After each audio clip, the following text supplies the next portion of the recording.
Assalamualaikum warahmatullahi wabarakatuh. Semangat pagi anak-anak hebat Muhita. Apa kabarnya hari ini? Semoga hari ini anak-anak hebat menjalani belajar dari tetap semangat dan ceria. Untuk hari ini, Ustazah akan menjelaskan tema 1, subtema 2, pembelajaran 4 dan 5. Yang pertama, Ustazah akan menjelaskan tentang musyawarah. Ada yang pernah melakukan musyawarah? Kira-kira di mana ya kita melakukan musyawarah? Ya, benar, kita melakukan musyawarah mulai dari rumah, di lingkungan sekolah, dan di lingkungan masyarakat. Nah, apa sih musyawarah itu?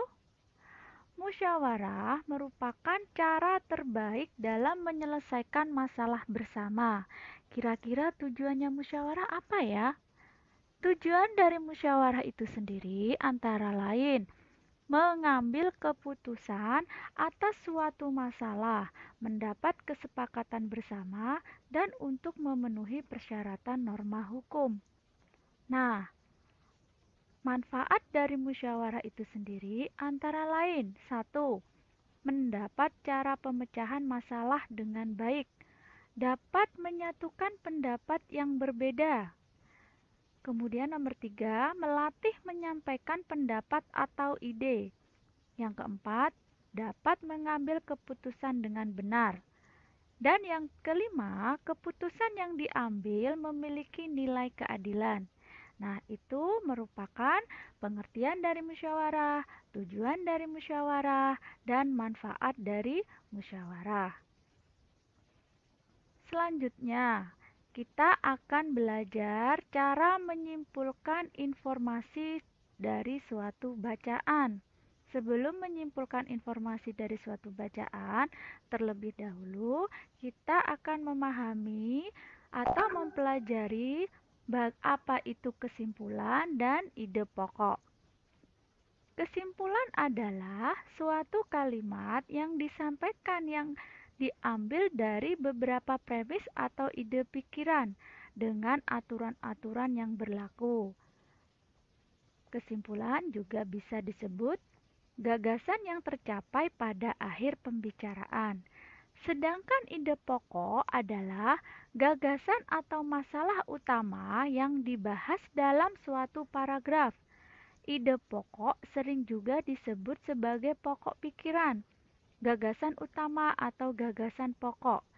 Jadi kalian tidak usah bingung ya antara ide pokok, pokok pikiran, gagasan utama atau gagasan pokok. Ide pokok biasanya dapat kita jumpai pada kalimat utama. Selanjutnya, kita akan mempelajari tentang kegiatan ekonomi negara-negara ASEAN.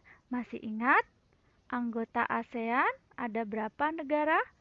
Ya, anggota negara-negara ASEAN ada 10 negara, yaitu ada negara Indonesia, Malaysia, Filipina, Singapura, Thailand, Brunei Darussalam, Vietnam, Myanmar, Laos, dan Kamboja. Oke, selanjutnya Indonesia, mata pencarian penduduk Indonesia diantaranya pertanian, perikanan, perdagangan, dan industri. Untuk potensi sumber daya alam Indonesia, dari segi pertanian, yaitu kopi, kelapa sawit, karet, tembakau, teh. Dari pertambangan ada timah, tembaga, nikel, dan lain-lain. Dari perairan ada ikan tuna dan udang. Sedangkan dari negara Malaysia, mata pencahariannya adalah pertanian, perikanan, perdagangan, dan industri. Untuk potensi sumber daya alam Malaysia yaitu biji timah, boksit, biji besi, dan minyak bumi, serta karet dan kelapa sawit. Untuk negara Filipina, ada mata pencariannya adalah pertanian, pertambangan, dan industri. Serta potensi sumber daya alamnya adalah kopra yang merupakan penghasil terbesar di dunia, kemudian kayu dan rotan. Untuk negara Singapura, mata pencariannya adalah industri, perbankan, dan perdagangan. Potensi sumber daya alam ada industri dan di bidang jasa. Thailand, mata pencariannya adalah pertanian, kehutanan, pertambangan, dan industri. Potensi sumber daya alamnya adalah beras, karet, jagung, tebu, dan ketela pohon. Brunei Darussalam, mata pencariannya adalah pertambangan. Sedangkan potensi sumber daya alamnya adalah minyak mentah, gas alam, dan produk minyak. Vietnam, Myanmar, Laos, dan Kamboja adalah mata pencariannya merupakan di bidang pertanian.